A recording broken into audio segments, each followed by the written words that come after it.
বৃহস্পতিবার মধ্যরাতেই ৯টি কমিটি বিলুপ্তির কথা জানায় বাংলাদেশ জাতীয়তাবাদী দল বিএনপি। এর মধ্যে রয়েছে ঢাকা মহানগর বিএনপি উত্তর ও দক্ষিণ, চট্টগ্রাম ও বরিশাল মহানগরের মতো গুরুত্বপূর্ণ শাখা। অঙ্গ সংগঠন যুবদলের কেন্দ্রীয় কমিটিও ভেঙে দেওয়া হয় মেয়াদ শেষের আগেই। ছাত্র সংগঠন ছাত্রদলের ঢাকা মহানগরের ৪ শাখার কমিটির ভাগ্যেও জোটে বিলুপ্তির তকমা।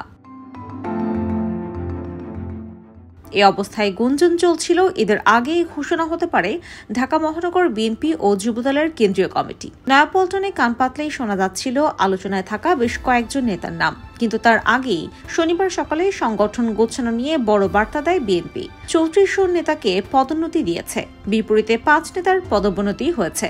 পরে দুপুরে ছাত্রদলের ২৬০ সদস্য বিশিষ্ট কমিটির ঘোষণাও আসে। বিকেলে আরও ৬ নেতার পদ পাওয়ার কথা জানায় দলটি। বিএনপির রাজনীতির ইতিহাসে এত বড় রদবদল নজিরবিহীন ঘটনা। হুট করে দলটির নেতৃত্বে এত বড় রদবদল রাজনৈতিক অঙ্গনে বেশ আলোচিত হচ্ছে।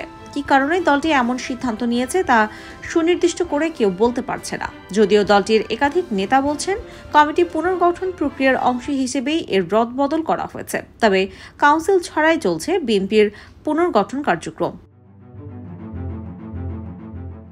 সবশেষ ২০১৬ সালের ১৯ মার্চ বিএনপির ষষ্ঠ জাতীয় কাউন্সিল অনুষ্ঠিত হয়।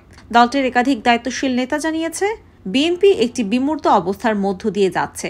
গত ২৮ অক্টোবরের পর নির্বাচন নিয়ে যে এই পরিকল্পনা ছিল, বাস্তবে তার বিপরীত ঘটেছে। মোকাবেলা করতে হচ্ছে প্রতিকূল অবস্থা। নেতাকর্মীদের মধ্যে হতাশা বিরাজ করছে।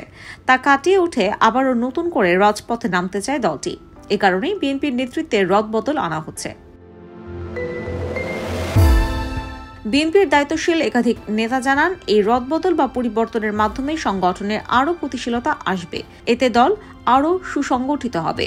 দায়িত্ব পালনে অনেক নেতাই কোনো না কোনোভাবে ব্যর্থ হয়েছে, তাই নেতৃত্বে পরিবর্তন আনা হচ্ছে। অপরদিকে এসব কমিটি নিয়ে দলটিতে মিশ্র প্রতিক্রিয়া রয়েছে। যাদের পদোন্নতি হয়েছে বা উপদেষ্টা করা হয়েছে তাদের বেশিরভাগই দলের সিদ্ধান্তে নাখোশ। আবার বাস্তবতা বিবেচনা করে দলের শীর্ষ নেতারা সঠিক সিদ্ধান্ত নিয়েছে বলেও মত দিয়েছেন অনেকে। IBTV USA News Desk।